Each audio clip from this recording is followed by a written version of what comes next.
এদেরকে প্রত্যেকটা বিয়ে এই রূপগঞ্জের লোক ছিলেন, তাই তাদেরকে সম্বোধন না করে উপস্থিত আমার সামনে যে নেতৃবৃন্দ আছেন সবার প্রতি আমার সালাম রেখে আমি আমার দুটি কথা বলেই আমি শেষ করব।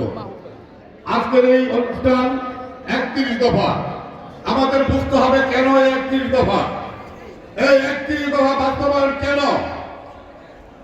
1971 সালে যখন শহীদ রাষ্ট্রপতি জিয়াউর রহমান স্বাধীনতার ঘোষণা দিয়ে যুদ্ধ করে বাংলাদেশ স্বাধীন করে আবার বেলাকে ফিরে গিয়েছিলেন, বাংলাদেশটা যখন স্বাধীন করেছিল শেখ মুজিবুর রহমান, এবং উনি নিজেই ঘোষণা দিয়েছেন সারা বিশ্বে পাই স্বর্ণের খনি, আমি পেয়েছি চোরের খনি।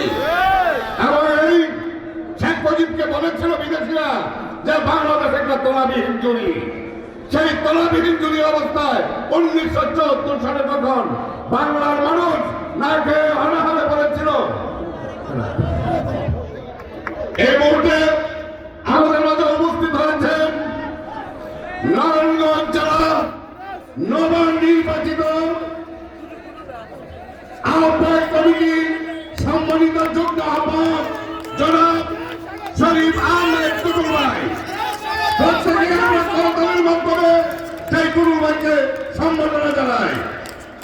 প্রিয় ভাইরা, যখন 1974 সালে এই বাংলার মানুষ না খেয়ে মরতেছিল, একটি বাংলাদেশটা তলাবিহীন জমি করেছিল, এই বাংলাদেশ থেকে শেখ মুজিবকে বিদায় দিতে হয়েছিল।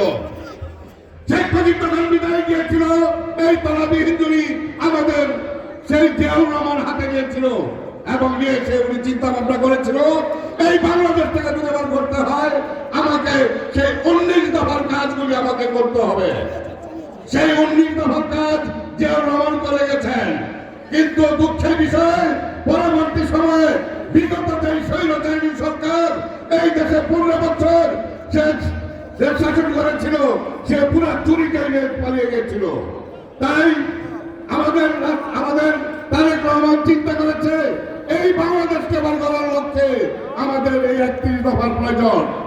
এই 31 দফা আমাদের একটা কাজের জন্য করতে হবে। তারেক রহমান বলেছে যে ছোটবেলা যখন স্কুলে যেতাম মায়ের পিছনে 1 টাকার জন্য গুনগুন করতাম।